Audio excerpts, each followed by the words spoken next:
Welcome to another episode of Electric City Television's Roundtable Discussions. I'm your host, Travis Prince, and today my guest is Dino De Naples.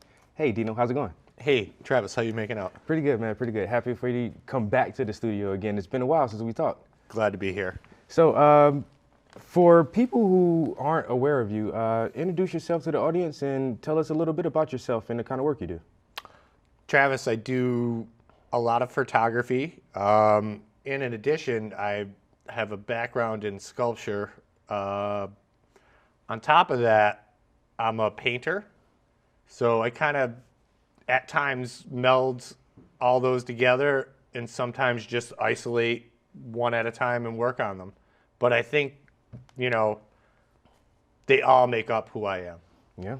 So a photographer, a sculptor, a painter, that's a lot of different fields. So are you originally from the Scranton area? I am, Yeah. yes. What did you go to school around here? High school, college, or? So I did. I went through grade school, high school for a little bit, ended up in military school for a short period, saw that side of life. And I think that contributed a bit to the discipline I take in to the art forms that I kind of embrace. Came back to the area, finished high school. From there, moved to New York City. Dove into photography as far as fashion, still life, commercial. And took it a step further.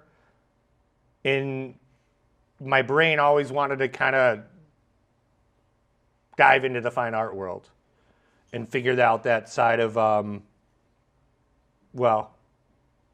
my time. So you said you were in New York for a while. Did you work with any like major studios or have any like really significant photographers that had a big impact on you and your work while you were there?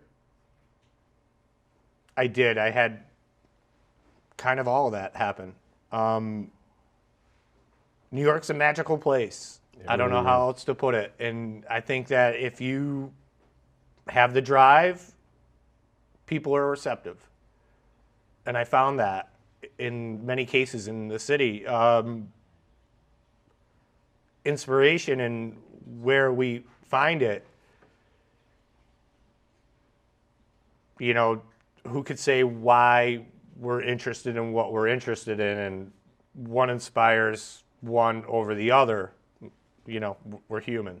Yeah. Thank God. Or the universe or whoever.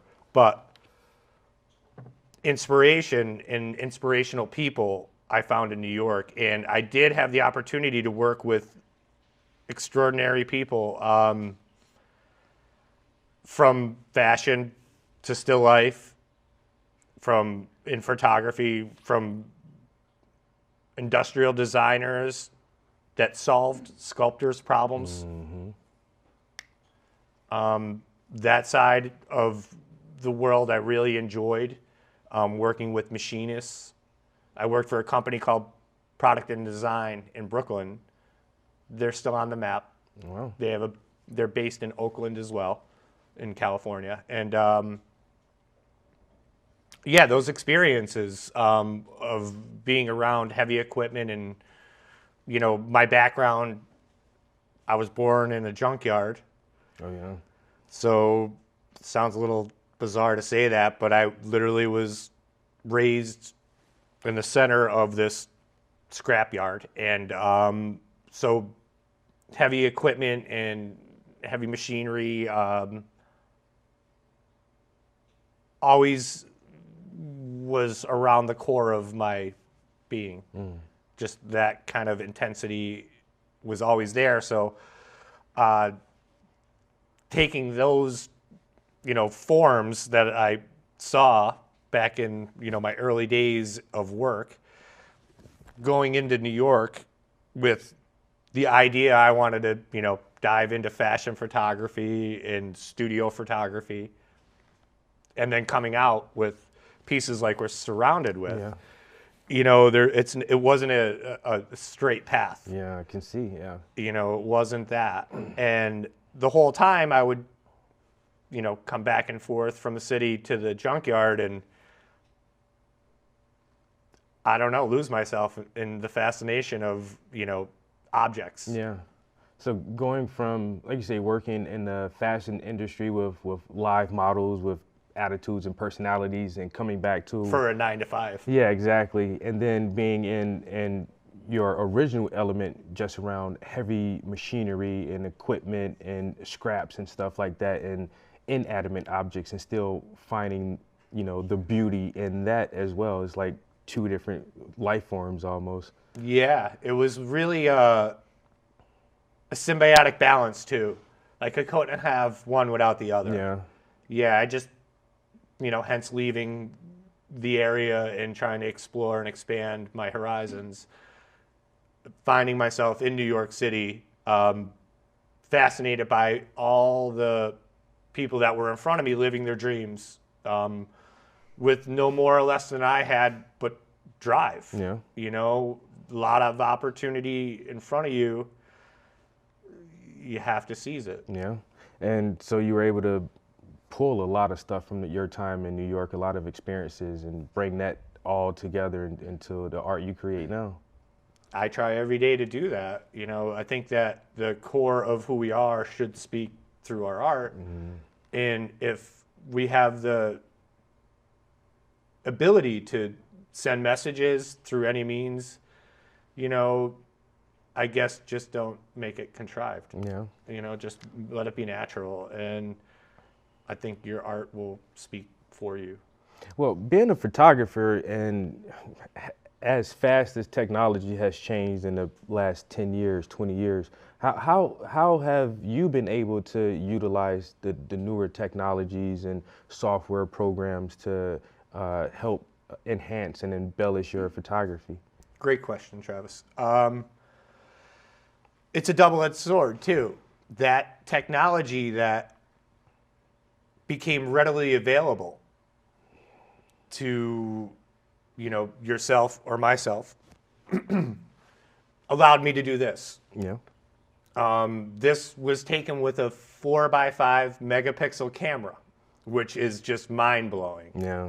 Because that was like a very small shot file. For that. Yeah. Right. And I did it with a Canon D1, an SLR camera. It was like, I can't say top of the line. There was the D1S, which, had a bigger memory file storage, but these are still state of the art, $4,000, $5,000 bodies, couple $1,000 lens. At the end of the picture, you're invested in, I don't know, maybe a $10,000 photograph to engineer that, that picture. So with that said, I saw technology at its start, and I got an opportunity to work with people to, well, let's just say, overcome the ability to take what they didn't have or understand, which is like Wonka vision, the things we didn't understand, algorithms, and they figured out how to make something that was this big. Yeah. So watching them do that, megapixels, we all know now, are what make our pictures sharp. Yeah. It's the information behind it. At the state or the time of, the development of this technology, they didn't have a handle on it. No matter how much money you could put into it, the technology wasn't there. Yet. You're talking about $40,000 and $50,000 components that go onto a camera. Yeah. $40,000 and $50,000 components in the 90s to take a picture. Yeah, that's crazy. To make it digital. Yeah. And that whole seeing that all from the backside, coming from a dark room. Yeah, trying to transition from the film strip. Yeah. Yeah, it was one of those things where it was like, I got to do this. But I will say, with that following, I always knew that there was an essence being lost. Yeah. And I feel the homogenization of everybody being able to create an image instantaneously on their cell phone is just kind of taken and diluted what anybody could do, Yeah. To a degree without, proper training. I'm thinking, boy, I had, 2 years, an associate degree, went on, I got a 4-year degree, went on, kept going on with this idea that I'm refining myself in this arena or forum, this forum where, I'm working with chemistry. Mm-hmm. I'm working with, physics to a degree when you're taking pictures and all that. And it kind of took for sure it took the chemistry out of it. Yeah. And it definitely took a lot of the process of error, which could become a beautiful Taking light measurements and reading. beautiful mistakes within this, adjusting for lens flares. Yes. So, with that said, I know I was a little bit winded there, but I do I'm mixed and torn with the technology.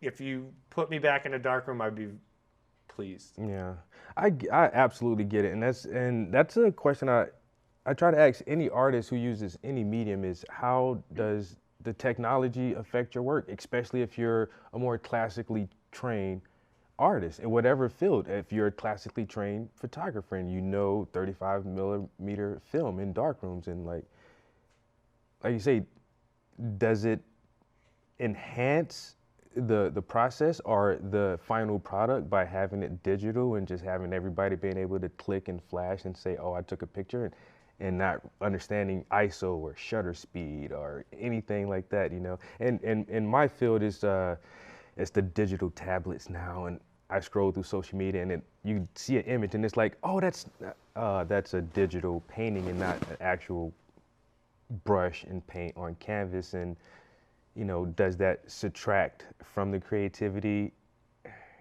That's all for everybody to have their own opinion. But like I say, the technology is good, but at the same time, I think it gives a false sense of creativity for some people.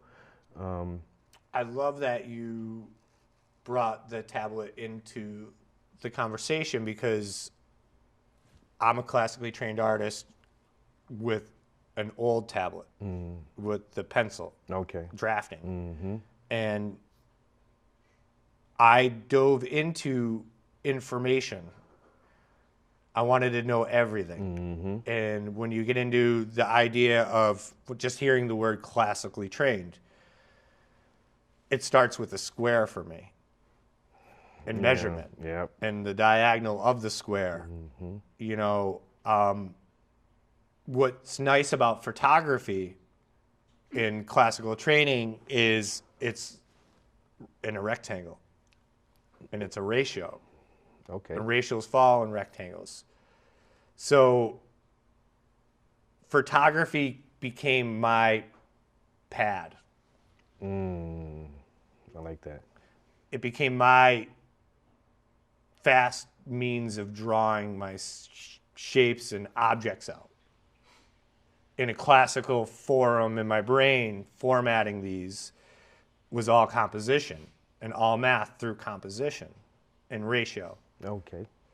And when you take those concepts into your artwork and you think about math and you think about ratios, that to me is speaking in vein of a classical artist, whether it be music, whether,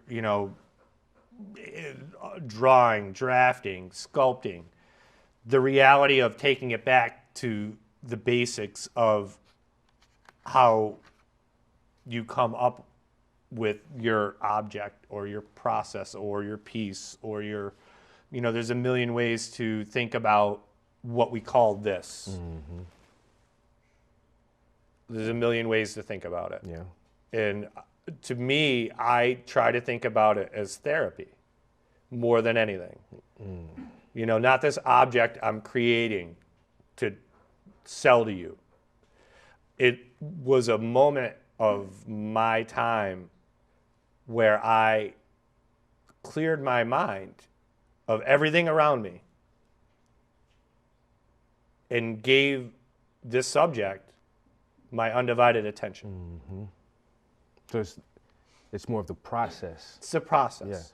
And I think the sooner you get away from the idea that I need to sell something to become successful, the better art you will make. Yeah. And, you know, when I think about things as such, you know, I mean, I'm a grown man. I'd be probably laughed at if I said this is one of my friends, right? I'm not laughing at you. No, right? But truthfully, like, this is the world I want to live in. Yeah. Yeah. And when I could isolate my thoughts and I sit with things, it's just kind of like yoga in the brain. The clarity. Yeah. And that never escaped me from a little kid. Yeah. Like when I was little, I was like, you know, more than my brothers or sisters per se. Yeah. Where my mom was just like, just give them some colors. Pick up something. Just give me. And then she started bringing home statues. And I would paint by number 3D objects. Oh, wow. Yeah. My mom was like a heavy influence of me doing what I do. Yeah.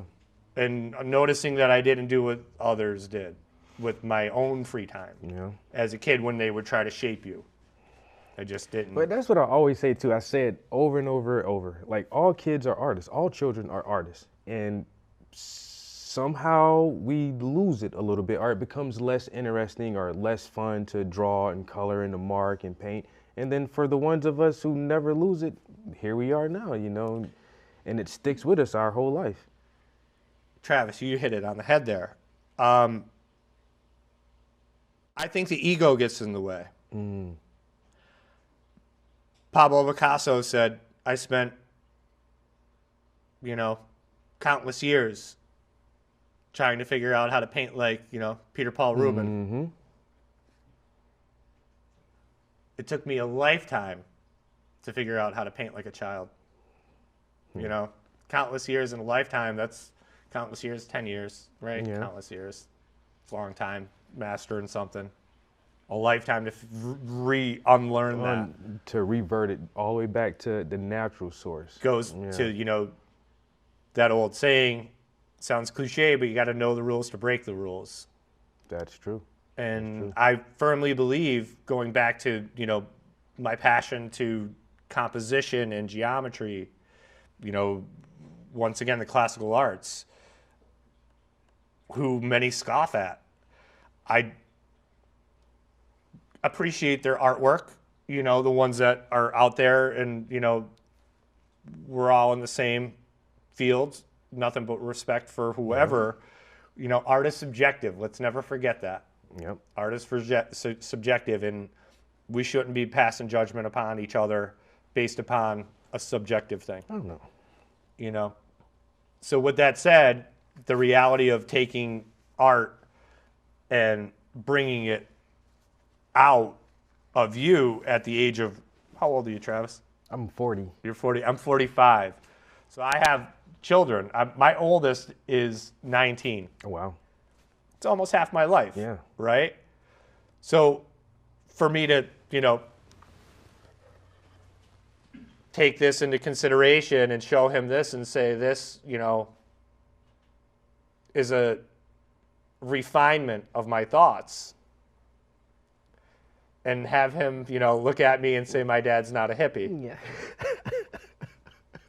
You know, it's hard. Yeah. It's really hard because at the end of the day, I'm the furthest thing from that. You know, the reality of what we appreciate and what we take into consideration as value, I think, you know, it takes years before people actually can catch up with people that are ahead of the time. Yeah. Not that I'm saying that my work is, but I think in a lot of artists' case, it's just one of those things that, you know, reflecting within oneself brings out what is inside you. Yeah. And children do it best because there's no wall there. Yeah, they don't have that filter. The ego, Yeah. the ego. We let go of that ego, or if we didn't, it speaks in our work. Yeah.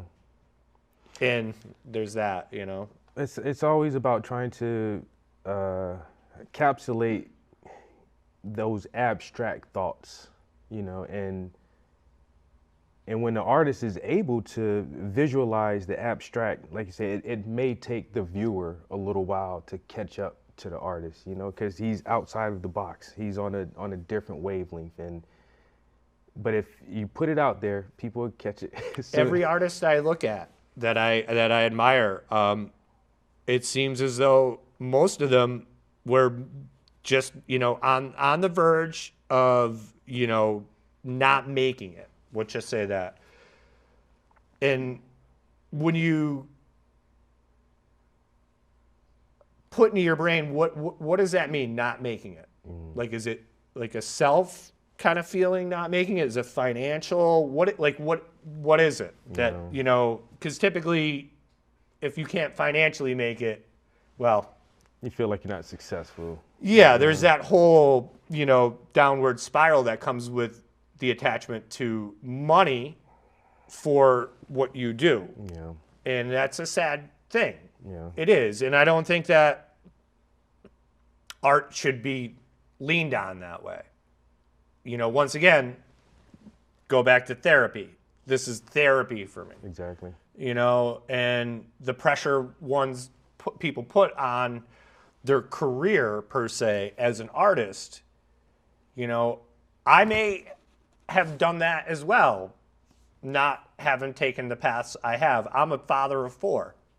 So I knew in my life, my children were going to be my greatest creations. Mm-hmm. And they would take my undivided attention no matter what. Yeah. And this, to me, is an extension of the moments of time that I had without them.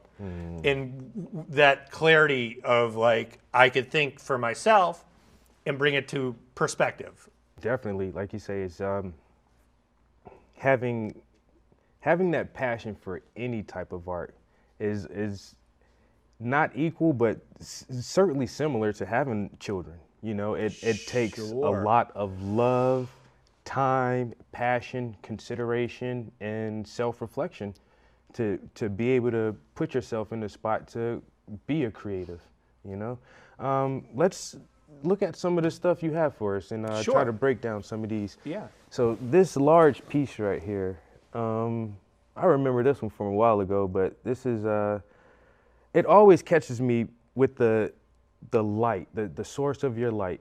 It's, I don't know, it's something that I focus on in my own art, is that play on light, but getting it right, having that perfect vision to say, okay, this is the light, where it's, the great is all dark, is all in shadow, but you still have these hints of that bright sunlight bouncing off the middle, and then to have it and so up close and focused like that. What actually is this a picture of? So I love found objects. Mm-hmm. It's a found object in my family's scrapyard, which a scrapyard has a lot of found objects. I've always been totally inspired by the Surrealist movement and the Dada movement, and kind of like these are sketches of mine. Yeah.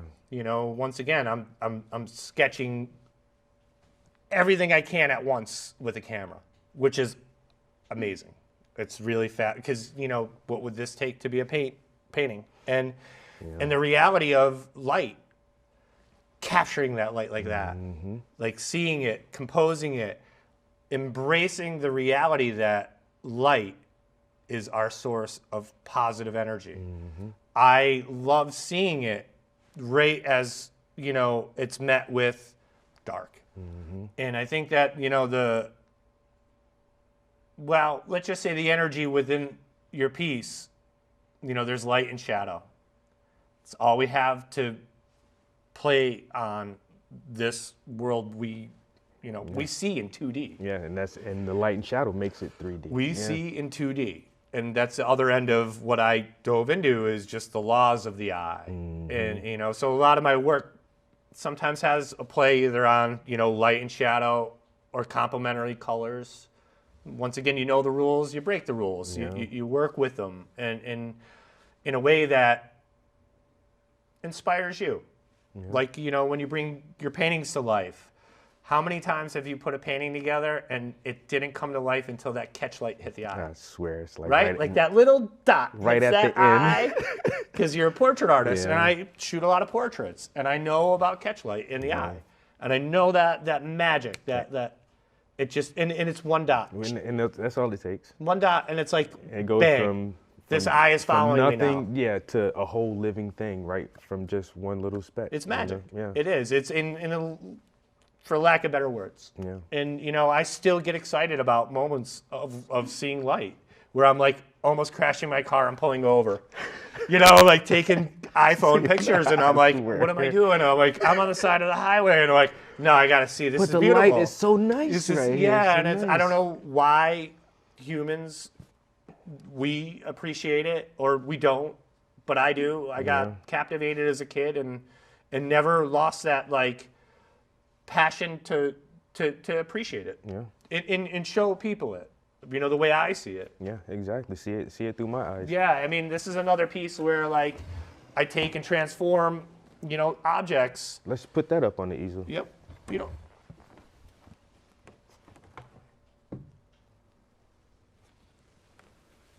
And I just think about things that people make.